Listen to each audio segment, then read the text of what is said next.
Shalom.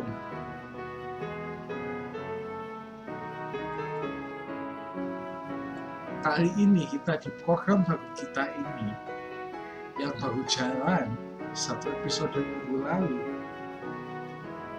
yang tentang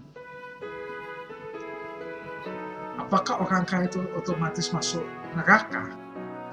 Nah, kali ini kita akan membahas yang cukup juga tapi sangat penting dalam konteks ini.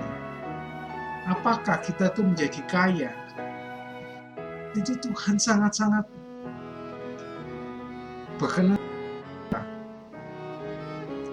Banyak orang berpikir bahwa materi adalah tanda bahwa Tuhan memberkati seseorang. Tapi, benarkah itu sesuai dengan Alkitab? Yuk kita gali bersama di program kita Truth is Fun.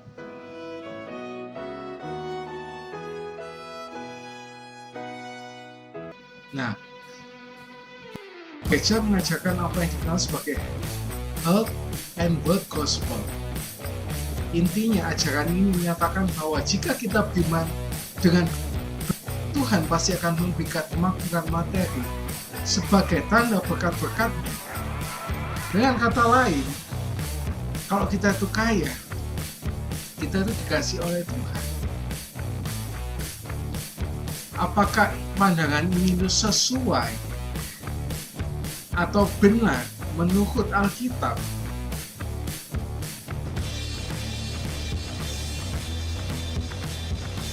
Nah, kalau kita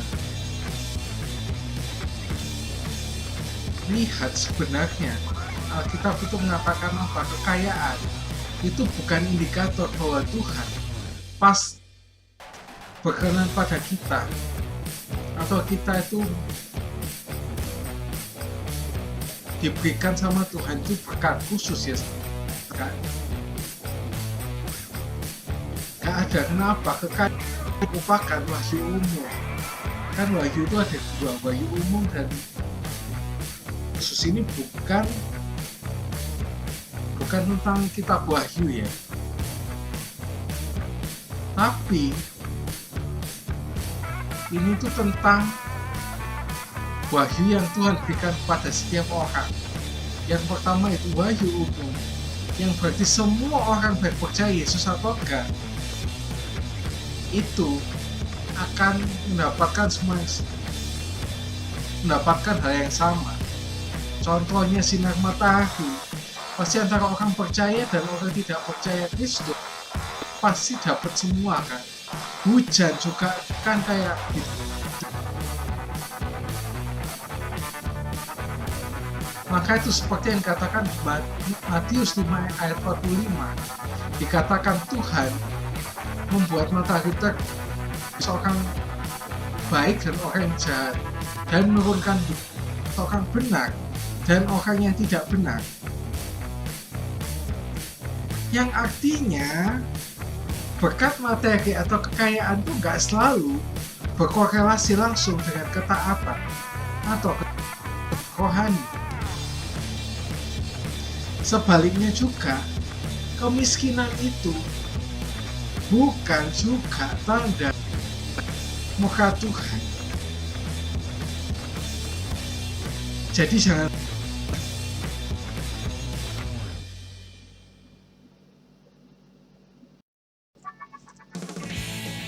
Nah, tapi mungkin kita bertanya-tanya, kenapa tokoh-tokoh perjanjian lama yang itu dibilang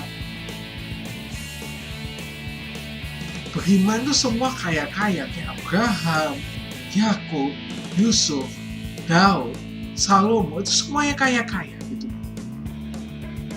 Namun seorang teolog bernama Craig Blomberg mengatakan bahwa kekayaan itu tidak selalu dipahami sebagai berkat materi Tuhan secara otomatis karena hubungan perjanjian antara Allah dengan bangsa Israel.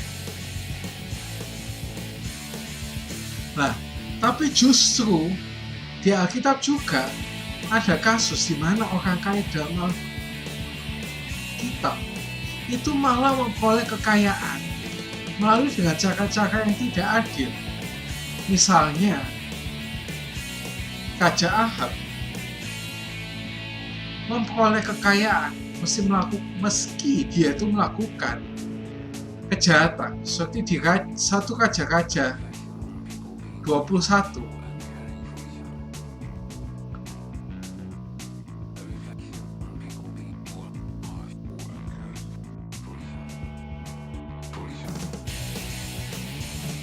Atau lagi di dalam Perjanjian Baru, kekayaan kadang justru dianggap sebagai tantangan rohani. Tuhan Yesus pun pernah berkata, lebih mudah seekor unta masuk ke dalam lubang jarum daripada orang kaya masuk ke dalam kerajaan surga. Atau yang dituliskan dalam Matius 19 ayat 24, kita sudah bahas di minggu lalu. Ini artinya apa? Mustahil ya.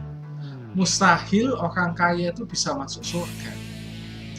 Ini beda ya dengan pengertian-pengertian yang biasa berkembang. Oh, itu gerbang yang ada di Yerusalem, ada pintu besar dan ada pintu yang kecil. Kalau sore atau malam, pintu yang besar itu ditutup, cuma bisa lewat pintu kecil. Makanya unta itu harus nunduk dulu untuk bisa masuk ke dalam lubang itu. Atau juga yang benar-benar mirip dengan lubangnya jarum, bukan itu ya. Tapi yang benar adalah suatu kemustahilan. Ini sebetulnya Tuhan Yesus itu mengambil dari sastra Babilonia yang mengatakan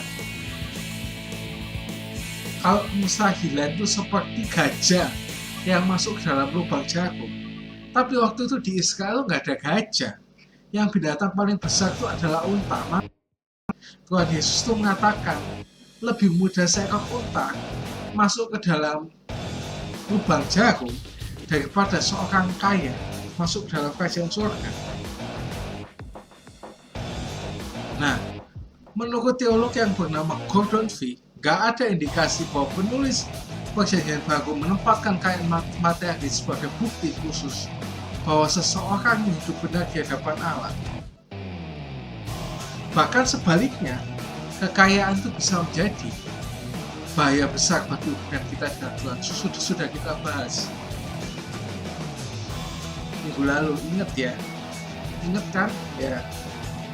Nah, jadi kalau kita menjadi kaya bukan jaminan Tuhan berkenan, lalu gimana sih seharusnya kita memandang kekayaan? Yang pertama, kita harus bergantung pada Tuhan. Kenapa? Karena Tuhan adalah penyedia utama kita. Kita memang bekerja, tapi kita nggak boleh bahwa Tuhanlah yang paling berdaulat atas penyediaan hidup kita. Yang kedua, yaitu bekerja dengan bijaksana dan rajin. Kenapa? Karena kerja bukan sekedar mencari uang, tetapi juga bagian dari panggilan manusia sebagai pekerja ciptaan Allah. Kita dipanggil untuk menggunakan apa yang ada dengan bijak. Yang ketiga, menggunakan kekayaan itu untuk kebaikan orang lain.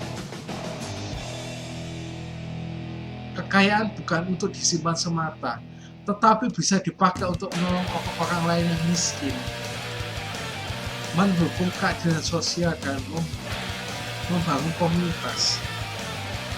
Dan yang terakhir, harus memiliki harapan eskatologis.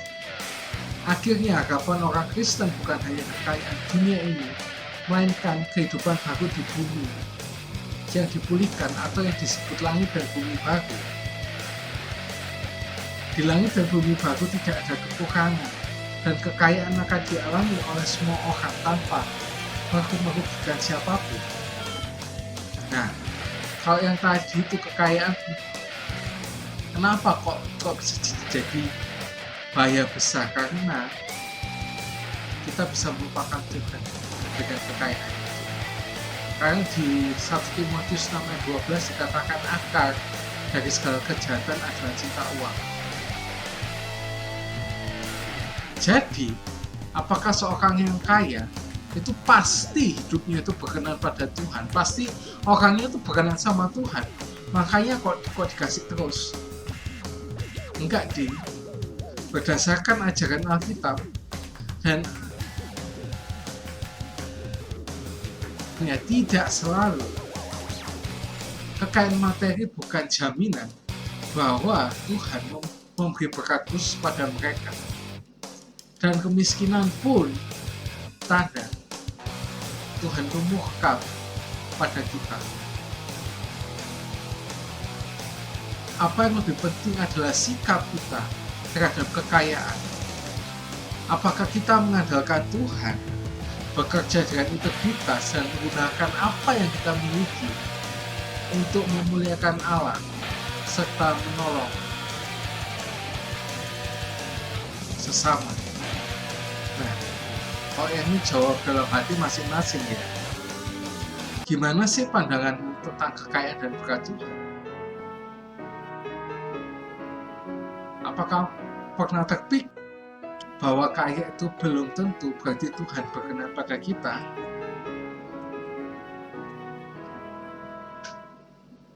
Jangan lupa like, subscribe, dan share juga. Terlebih aktifkan lonceng supaya nggak ketinggalan episode berikutnya yang pastinya lebih berisi, lebih daging ya, bukan daging secara itu, tapi lebih berisi, lebih menggelitik juga ya.